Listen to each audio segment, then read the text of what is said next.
ஆழ்முகில் வளாது பெய்க வளிவளம் சுரக்க மன்னன் கோள்முறை அரசு செய்க குறைவில்லா உயிர்கள் வாழ்க நான்மறை அறங்கலோங்க நற்றவன் வேண்மை மல்க மேன்மைகோள் சைவ நீதி விளங்குக உலகமெல்லாம் மேன்மைகோள் சைவ நீதி விளங்குக உலகமெல்லாம்.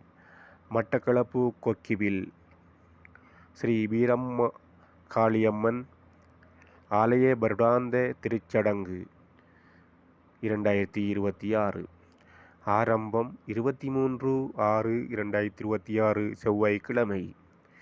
நிறைவு 30/6/2026 செவ்வாய்க்கிழமை. தீமிதிப்பு 30/6/2026.